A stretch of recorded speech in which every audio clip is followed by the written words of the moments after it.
আগামীকাল রথযাত্রা নিরাপত্তায় নজর কলকাতা পুলিশের। শহরে আগামীকাল বেশ কিছু বড় অনুষ্ঠান রয়েছে, রাজনৈতিক দলের অনুষ্ঠানও রয়েছে। সমস্ত রকম প্রস্তুতি লালবাজারের তরফে নেওয়া হয়েছে। উত্তর কলকাতা, দক্ষিণ কলকাতা সহ পোর্ট এলাকায় একাধিক অনুষ্ঠান রয়েছে এবং সমস্ত রকম প্রস্তুতি নেওয়া হয়েছে লালবাজারের তরফে।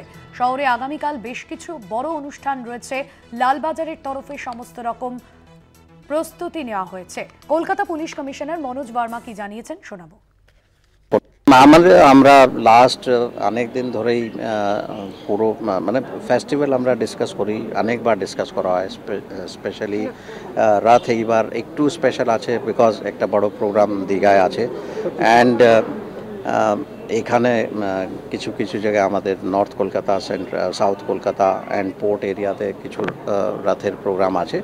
তো তার উপর যথেষ্ট কিভাবে কি হবে, কি রুট হবে, রাস্তায় কোনো কিছু অসুবিধা আছে কিনা, এগুলো সব কিছু রিভিউ করে দেখা হয়েছে। যথেষ্ট অ্যারেঞ্জমেন্ট থাকবে, আমরা আশা করি সবাই ভালো করে সেলিব্রেট করবেন।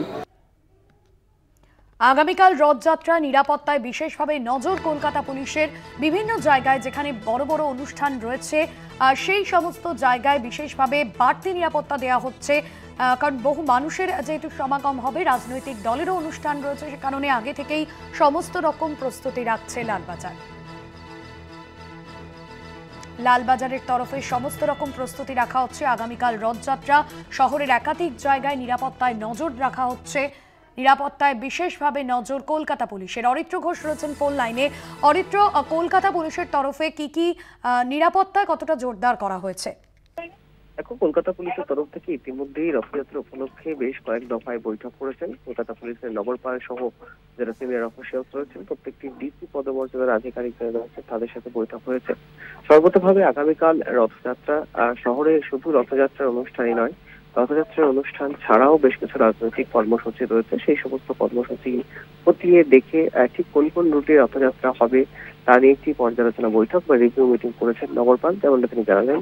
এছাড়াও উত্তর কলকাতা, দক্ষিণ কলকাতা এবং পোর্ট এলাকায় বেশ কিছু রথযাত্রার অনুষ্ঠান রয়েছে। সেই সমস্ত জায়গায় পর্যাপ্ত পরিমাণে পুলিশ কর্মীদেরকে মোতায়েন করা হবে। থাকবে নজরদারির ব্যবস্থা, যাতে কোনো রকম অপ্রীতিকর ঘটনা রথযাত্রার দিন শহরে না ঘটে, সেই বিষয়টি কিন্তু কলকাতা পুলিশের তরফ থেকে স্পষ্টত বলে দেওয়া হয়েছে এবং নজর রাখা হচ্ছে পুরো বিষয়টিতে।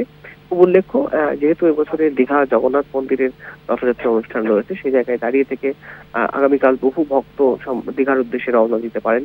তাদের যাতে কোনো রকম কোনো সমস্যা না হয় এবং সেই কারণে কলকাতার যানজট বা কলকাতার ল অ্যান্ড অর্ডার সিচুয়েশন যাতে কোনোভাবে ব্যাহত না হয়, সেই বিষয়টিও কলকাতা পুলিশের থেকে স্পষ্ট করা হচ্ছে।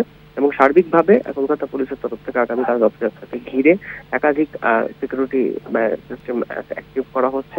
পুলিশ কর্মীরা যেমন একদিকে মোতায়েন থাকছে, তার সাথে কিন্তু পুলিশের তরফ থেকে নজরদারি চলবে। সাদা পোশাকের পুলিশও থাকবে, যাতে আগামীকাল শহরে কোনো রকম অপ্রীতিকর ঘটনা না ঘটে, সেদিকে বড় নজর রাখছে লালবাজার। ধন্যবাদ জানাবো অরিত্র।